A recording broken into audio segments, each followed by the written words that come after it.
Assalamualaikum warahmatullahi wabarakatuh. Salam Om Swastiastu, Namo Buddhaya, salam kebajikan dan salam sejahtera untuk kita semua. Saudaraku sebangsa dan setanah air, para penonton kanal YouTubeku yang sangat saya hormati dan sangat saya cintai. Salam jumpa dan selamat bertemu kembali bersama saya Sainai, tentunya di channel YouTube Orang Timur TV. Saudaraku sebangsa dan setanah air, seperti biasa di channel YouTube Orang Timur TV, saya selalu menyajikan cuplikan-cuplikan video yang kocak dan ngakak yang bisa menghibur kita semua. Untuk beberapa menit ke depan, saya Sainai pastinya akan menemani pemirsa sekalian dengan keseruan-keseruan melalui cuplikan-cuplikan video yang sudah saya persiapkan untuk menghibur pemirsa sekalian. Siapa lagi kalau bukan tentang si asam sulfat. Mari kita saksikan bersama-sama. Kita punya kebun binatang, berburu di dalam kebun binatang. Kita ingin memperluas kebun binatangnya. Kita tanami, binatangnya kita gemukkan. PD ya tentu saya tahu Pak, saya kan wali kota Pak, saya pasti pakai SIPD untuk perencanaan anggaran kami Pak. Tapi kembali lagi ke pertanyaan saya Pak Prof Mahfud menjawab 2 menit, tapi pertanyaan saya belum dijawab sama sekali Pak. Apa regulasinya Pak untuk carbon capture and storage? Simple sekali Pak pertanyaan saya Pak, mohon dijawab Pak. Dijawab sesuai pertanyaan yang saya tanyakan Pak, nggak perlu ngambang kemana-mana Pak. Terima kasih. Baik, cukup ya Pak ya. Kita lanjutkan, silakan Pak Mahfud. Jadi begini Mas Gibran, di dalam ilmu hukum, misalnya saya tanya kepada Anda sekarang ya, bagaimana cara membuat aturan tentang antariksa nasional? Anda pasti tidak tahu. Jawab sekarang, coba kalau pasti tidak tahu. Karena harap tenang. Karena hukum itu perlu masalahnya dulu apa yang mau dibuat. Itulah kemudian dibuat naskah. Samsul. Nih dengerin ya Samsul.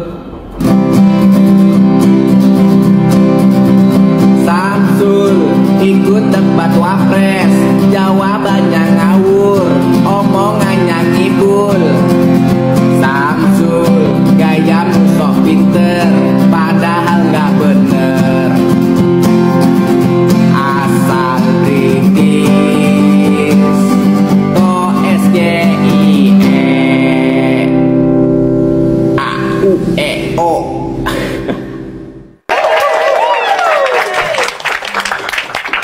Ya, bismillahirrahmanirrahim. Assalamualaikum warahmatullahi wabarakatuh. Waalaikumsalam warahmatullahi wabarakatuh. Kita gas tipis-tipis ya teman-teman. Saya Alwi, saya itu kuli bangunan teman-teman. Saya yang buang puntun rokok di kejaksaan.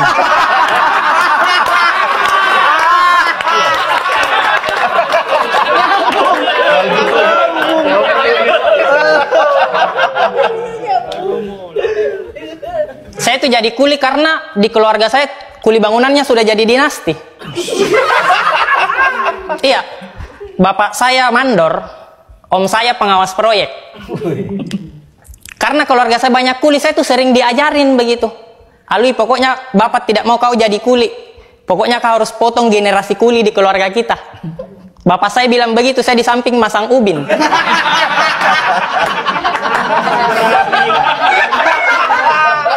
Tidak dipaksa sih, tapi dilatih.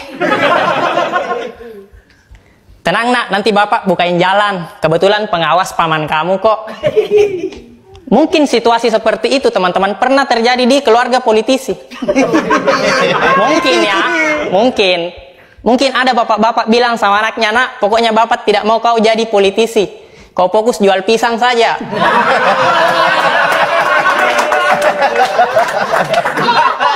Pokoknya kau harus potong generasi politik di keluarga kita. Bapaknya bilang begitu, anaknya di samping jadi cawapres. Tenang nak, nanti bapak bukain jalan. Kebetulan pengawas paman kamu kok. Mungkin ya. Cawapres Uganda. Bicara masalah kasus teman-teman, ada banyak banget kasus di sosmed itu saling hujat cuma karena berbeda pandangan politik. Ya maksud saya orang yang merasa dirinya pintar berpolitik, kenapa tidak ambil contoh ke kuli deh? Kuli bangunan kalau kerja, baju partainya beda-beda, tapi akur bikin rumah loh. Iya kan?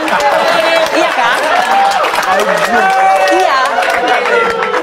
Benar. Karena kalau kuli bangunan bekerja berdasarkan visi misi baju partai yang dia pakai, kacau. Iya. Karena Indonesia ini bisa maju, teman-teman, kalau kita ambil analoginya sama kayak kuli bangunan membangun rumah.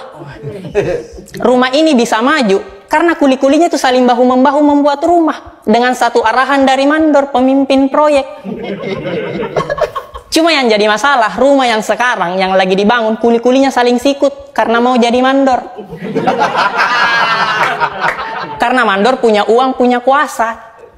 Jadi kuli ini saling sikut berdasarkan visi misi partai yang dia pakai, sehingga banyak menimbulkan kasus-kasus yang berat.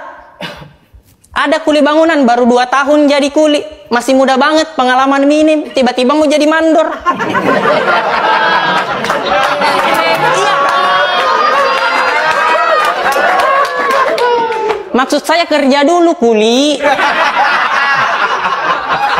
belajar dulu masang ubin, jangan tiba-tiba ganti baju partai.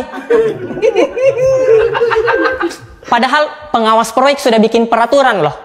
Kuli bangunan baru boleh pulang kerja jam 5. Terserah kamu kemana. Bantuin kuli yang lain, ke CFD bagi-bagi susu, terserah. Tapi jam 5 sudah ada putusannya. Dia pulang jam 3. Ngelanggar kode etik kuli itu. Takutnya terjadi gosip antar kuli yang lain gitu. Ya enak ya dia bisa pulang jam 3. Enaklah dia kan anak mandor. Iya si anak mandor, tapi masa tidak ditegur sama pengawas proyek? Lah dia kan pamannya. Kuli bangunan. Kuli bangunan. Ini kisah nyata ya di proyek. Proyek Indonesia Maju.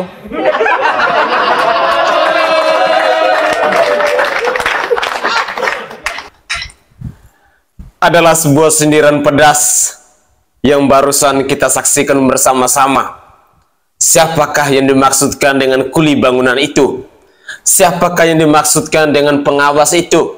Dan siapakah kira-kira yang dimaksudkan dengan si mandor itu? Ya, itu mungkin adalah fakta yang saat ini terjadi di negara Kesatuan Republik Indonesia.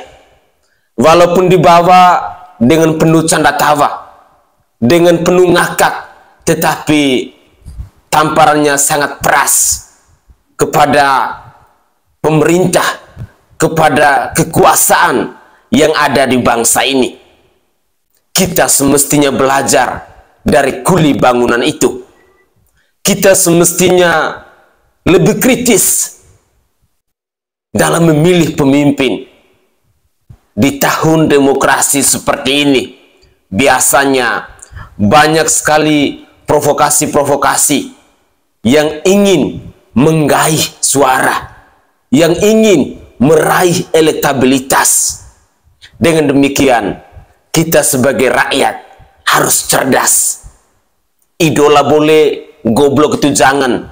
Dan ini adalah sebuah pernyataan yang sering kali saya lontarkan agar kita sama-sama sadar, agar kita sama-sama ngeh bahwa kita sedang mencari pemimpin untuk menjadi orang nomor 1 di bangsa ini.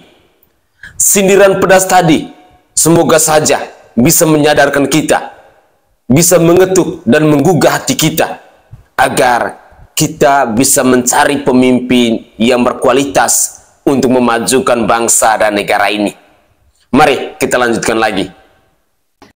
Kepada yang terhormat Habib Lutfi bin Yahya, kepada yang terhormat Bapak Said Age Shirot. Assalamualaikum warahmatullahi wabarakatuh. Berdasarkan viralnya video Gibran, anak Presiden Republik Indonesia Joko Widodo, membagi-bagikan uang kepada kalian dan santri-santri di ponpes kalian di dalam masa kampanye dan memviralkan di media sosial, itu tidak lain hanya meminta dukungan suara, sekaligus merendahkan derajat kalian sebagai ulama dan tenaga pendidik untuk mengantarkannya menjadi pemimpin di negeri ini. Kalian adalah ulama dan juga tenaga pendidik. Apakah kalian tidak malu dan tidak sadar atas perbuatan Gibran anak Presiden Republik Indonesia Joko Widodo ini. Memberikan uang dengan memviralkan di masa kampanye Pilpres 2024. Ini anak muda berperilaku yang kurang baik, tidak dapat dicontoh kepada rakyat Indonesia. Kalau berniat bersedekah kepada para ulama dan para habaib, tolong dong jangan diviralkan dan jangan dalam masa kampanye.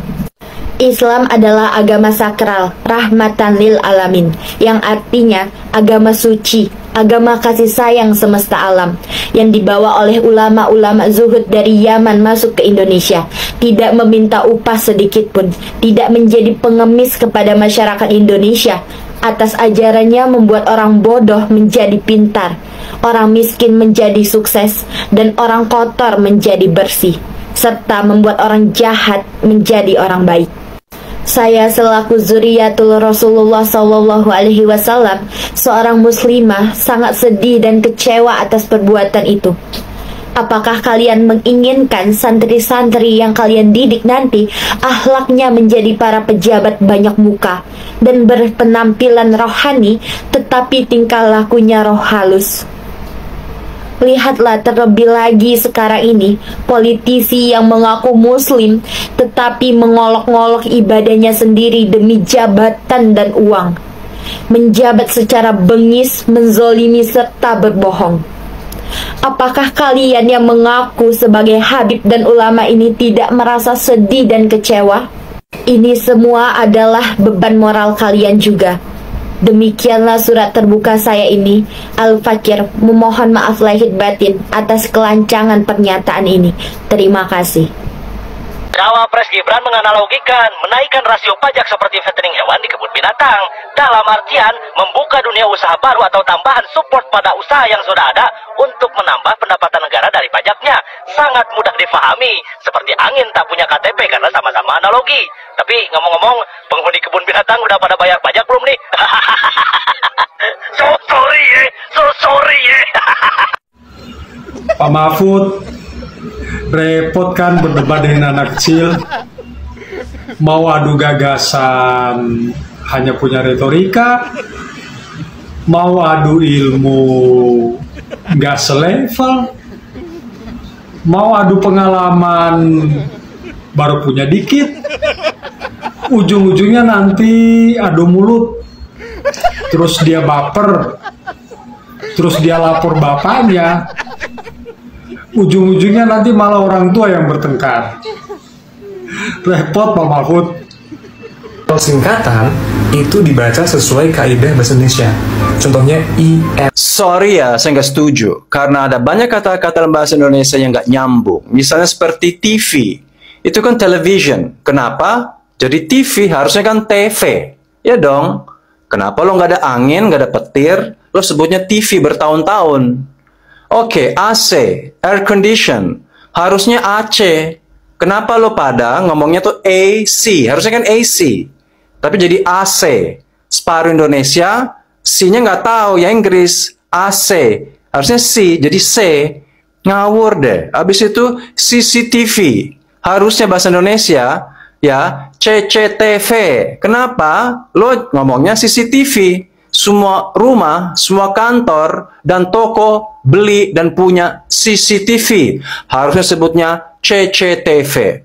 Dan terakhir mungkin CEO. CEO itu manager, owner perusahaan. Kenapa? Kalian sebut itu CEO, harusnya kan CEO. Jadi tolong Pak Amin, pandangan Anda tentang CEO se-Indonesia. Ya orang nggak ngerti apa sih CEO gitu. Dia pikir karbon, padahal itu CEO. Karena orang Indonesia terbiasa dengan sebutan CEO, bukan CEO, tetap pakai bahasa Inggris. Begitu Mas, tolong ngajarin saya. Kalau nggak bisa ngajarin benar, angkat saya jadi guru besar tata bahasa Wakanda. Sorry ya. Ini kampungnya kok sepi sekali ya. Ada orangnya di sini. Pak Saleh. Ya. Saya mau nanya. Semalam kan debat Cawapres. Ya. Nah, apa yang lucu semalam itu? Yang lucu itu saat Caimin menjawab pertanyaan dari Gibran. Oh, emang Gibran itu tanyanya apa tadi, Pak? Semalam itu kan Gibran tanya soal SGIE ya. Nah, Caiminnya nggak bisa jawab. Harusnya kan Caimin ini menurut saya nggak usah bilang nggak tahu sih harusnya. Oh. Ini kan soal singkatan ya. Soal singkatan. Jadi kalau soal singkatan itu ya terserah kita dong. Jadi jawabannya terserah kita. Kalau saya SGIE itu suka garuk itu enak. Gitu. Makanya lucunya di situ. Yuk kita lanjut yuk. Suka garuk itu enak. Itulah kesingkatan dari SGIE. Ya, di media sosial memang ramai kita temukan netizen-netizen yang berkomentar soal SGIE ini. Ada yang berkomentar bahwa SGIE ini artinya susu Gibran itu enak, atau susu gede itu enak, dan lain sebagainya. Tetapi saya secara pribadi mau katakan bahwa mari ketika kita menggunakan sebuah singkatan, itu diharapkan rakyat Indonesia itu sudah paham, sudah mengetahui, atau singkatan itu memang sudah familiar digunakan di negara kesatuan Republik Indonesia ini.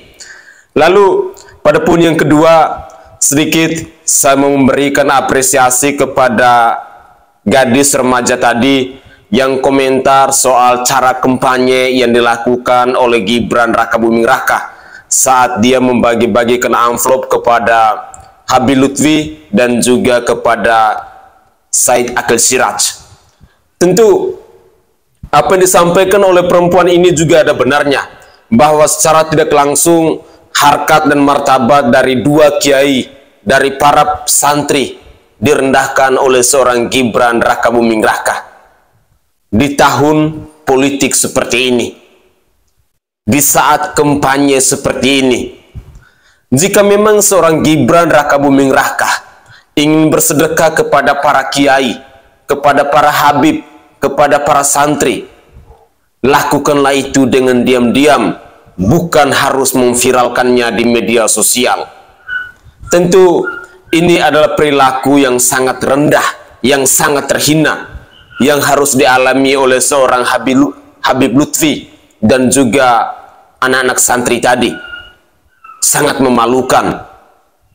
Mereka adalah generasi penerus bangsa yang menurut kita didikannya mereka dari etika, budi pekerti, akhlak, intelektualitas dan lain sebagainya yang semestinya sangat teruji, tetapi dinodahkan, direndahkan, dicampakkan oleh seorang Gibran Rakabuming Raka. Sekali lagi, coba kita berpikir bijak. Apakah cara seperti ini dianggap pantas untuk meraih elektabilitas? Ketika mereka memberikan sedekah, ketika memberikan amplop kepada para santri, kepada para ulama, lalu mereka memviralkannya di media sosial. Sekali lagi, rakyat Indonesia akan menilai siapa kira-kira yang pantas untuk menjadi penguasa di bangsa ini. Apakah dengan cara membagi-bagikan amplop kepada para kiai, kepada para santri, lalu memviralkannya di media sosial, dianggap sah-sah saja? Dan lucunya lagi, KPU bersama Bawaslu ini, mereka seolah-olah tindakan ini dibenarkan, seolah-olah ini menjadi tradisi di negara kesatuan Republik Indonesia ini. Wahai saudaraku sebangsa dan setanah air, mari gunakanlah logika akal sehat kita, gunakanlah hati nurani kita dalam memilih pemimpin di tahun 2024 nanti. Angpau atau amplop yang dibagikan oleh seorang Gibran Rakabuming Raka saat kampanye ini tidak akan menafkahi hidup kita untuk 5 tahun yang akan datang. Sekali lagi, gunakanlah logika akal sehat kita. Mari kita lanjutkan lagi. Itu tepatnya di menit 2 jam 49 menit 30 detik. Coba kita dengarkan ya. juta pur udah tanpa agunan, nggak ada yang memberatkan, Mbak. Terima kasih. Baik. Ya, jelas sekali ya, ada kata bilang udah. Siapa yang bisa bilang udah dan kemudian bisa kita dengar bocor seperti itu? Pemilik suara udah saat Gibran Rakabuming debat Cawapres terungkap, Refli Harun singgung sosok ini kalau didengarkan. Dilansir Iklan.com, ramai sorotan tentang suara yang muncul pada earphone dipakai Gibran Rakabuming Raka. Suara tersebut muncul saat Gibran Rakabuming mengikuti ajang debat Cawapres pada 22 Desember 2023. Saat debat Cawapres muncul suara udah dalam earphone diduga yang dipakai Gibran Rakabuming. Refli Harun pun turut menyoroti adanya suara wanita yang menyebut kata udah. Ucapan udah diduga merupakan suara perempuan ini.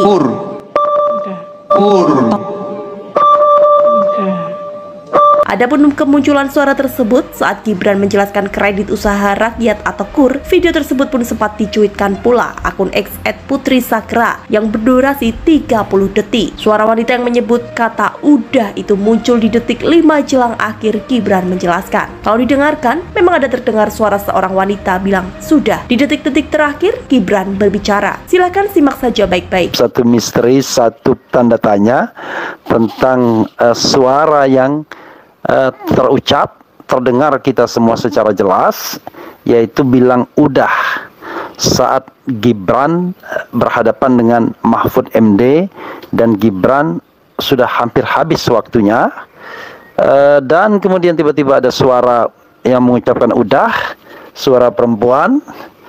Kalau kita lihat misalnya di RH Channel ya saudara sekalian, itu tepatnya di menit 2 jam 49 menit 30 detik. Coba kita dengarkan ya.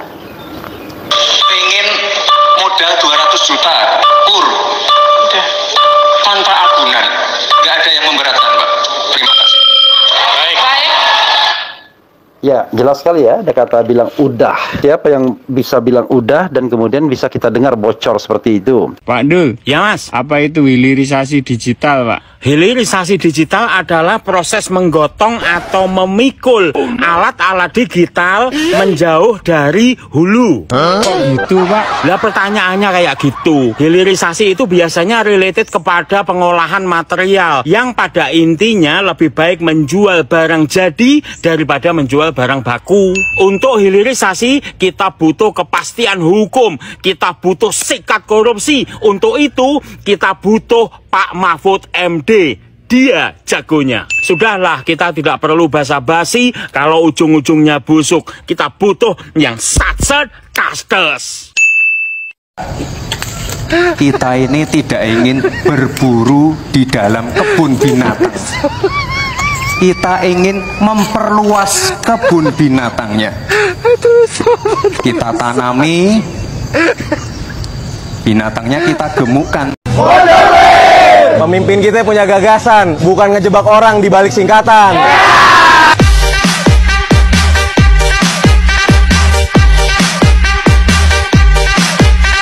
Mundur, nggak usah so berani, saingan lu Gus Nasmi.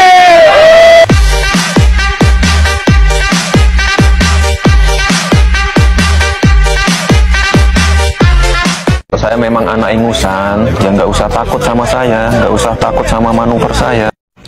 Ini Mas Blimbing sulfat emang agak lain sih, menurut saya ya. Iya, kalau dilihat-lihat tuh, diperhatiin tuh emang sengak gitu. Orangnya agak sengak, agak lain gitu. Sombongnya Allahu Akbar, sombong ya, sombong banget.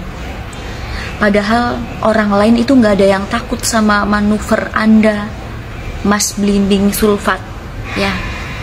Nggak ada yang takut sama manuver Anda. Kita cuman nggak habis pikir aja gitu. Kita cuman heran aja dengan politik Anda, cara politik Anda. Itu aja intinya, gitu loh, ya. Dan untuk para Gen Z nih, aku mau saranin buat kalian, jangan sampai kalian dibodoh-bodohi untuk pemilihan ini, jangan sampai kalian salah pilih pemimpin, jangan sampai kalian gara-gara lihat konten sosial media cuma menyudutkan salah satu paslon terus kalian percaya. Silahkan pilih pemimpin yang punya gagasan luas, punya pemimpin yang rekam kinerjanya bagus, punya pemimpin yang cinta sama masyarakat. Jangan sampai kalian pilih pemimpin yang cuman bisa goyang-goyang, tapi kalian juga harus pilih pemimpin yang hebat. Guys, aku tak ngomong ya, ada loh salah satu paslon di Konoha itu kuat banget, paslon capres cawapresnya. Kuatnya kayak apa? Capresnya itu masih menjabat menteri, terus kemudian cawapresnya juga masih menjabat sebagai pejabat tinggi di sebuah kota. Aku nggak berani ngomong lah, ini Konoha loh ya yang aku maksud. Terus kemudian ada lagi tuh tim sesnya itu terdiri dari artis-artis gede semua yang punya nama, yang suka flexing-flexing gitu. Terus OKB juga yang suka flexing-flexing itu juga rata-rata itu mendukung paslon ini. Terus kemudian juga tim sesnya itu para menteri-menterinya gitu ya, jadi para petinggi pejabat gitu ya guys ya. Nah, tahu nggak sih sebenarnya kalau mereka sekuat seperti ini masih mempunyai jabatan wewenang, itu kalau kampanye itu nggak usah pakai endorse, nggak usah pakai buzep, nggak usah gimana-gimana ya. Cukup yang pertama itu rajin-rajin kunker. Jadi alasannya kunker tapi sambil kampanye menyelinap gitu ya. Udah datengin aja seluruh rakyatnya gitu, ke seluruh pelosok gitu kan enak, uangnya kan pakai uang dana kunkernya itu yang pertama. Terus kemudian yang kedua tuh ya itu tinggal aja bikin program gratis listrik 1 tahun ke depan, pajak dipotong 0,5%, kemudian UMK semua wajib dinaikkan gitu, minimal sampai setahun. Nah nanti kalau udah jadi kan rapat lagi, harga dikembalikan lagi ke semula kan terserah gitu ya. Itu kan hanya metode kampanye. Coba kalau ini diterapkan menang mutlak itu, nggak usah pakai repot-repot kampanye, nggak usah pakai debat-debatan, atau debat pun itu nggak masalah. Yang penting udah itu aja, rakyat disenengin semuanya walaupun cuma setahun dulu gitu ya. Ini usul loh ya, ini usul, semoga orang-orang Konoha sana itu mendengar. Ini Konoha loh ya, ingat Konoha. Pak Ndul, ya Mas, apa bedanya real estate dan food estate Pak? Kalau real estate itu menanam uang tumbuh gedung, kalau food United States itu menanam singkong di tanah, tumbuh jagung di polybag. Kalau suatu urusan tidak diserahkan kepada ahlinya, maka akan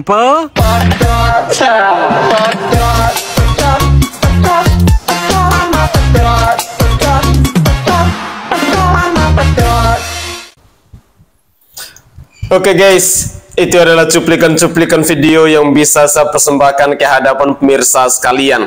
Saya berharap cuplikan-cuplikan video ini bisa menghibur kita semua di sore hari ini, dan semoga saja cuplikan-cuplikan video ini bisa menginspirasi kita agar di pemilu 2024 nanti kita bisa memilih pemimpin yang berkualitas, pemimpin yang berintegritas, agar mampu untuk memajukan bangsa dan negara ini.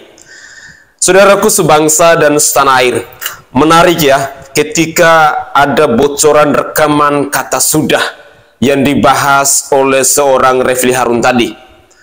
Kira-kira suara siapakah yang nongol saat Gibran sedang berbicara itu?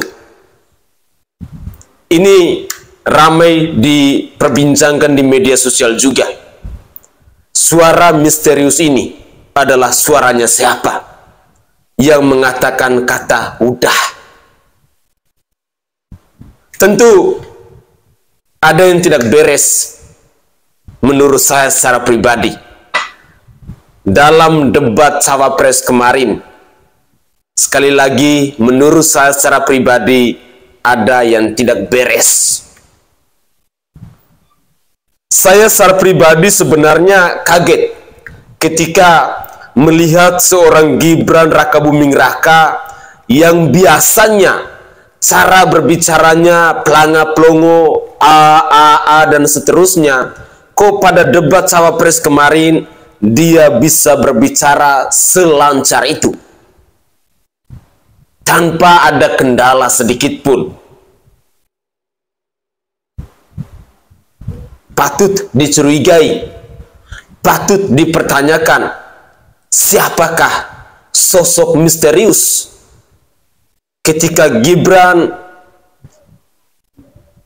memberi jawaban kepada Bapak Mahfud MD, lalu tiba-tiba nongol kata udah itu. Semoga saja bisikan ini bisa menyadarkan kita juga bahwa di balik debat cawapres kemarin ada sosok misterius yang berada di belakang Gibran Raka Buming Raka. Saudaraku sebangsa dan setanah air, mungkin itu saja tanggapan singkat saya. Semoga saja cuplikan-cuplikan video dari awal sampai akhir ini bisa menghibur kita semua. Mari tetaplah konsisten, tetaplah komitmen bahwa di tahun 2024 nanti, tepatnya di tanggal 14 Februari, kita bersama-sama ke TPS untuk memilih calon-calon pemimpin yang kita dukung saat ini. Pilihlah mereka secara rasional, bukan emosional, agar bangsa ini bisa lebih baik, bisa lebih maju dari hari ini. Begitulah kira-kira. Saya Sainai dari Provinsi Nusa Tenggara Timur. Saatnya kita yang rakyat jelata harus berani untuk bersuara. Salam hormat, salam NKRI, dan salam Pancasila untuk kita semua. Tetaplah semangat dan jangan lupa untuk selalu berpikir waras.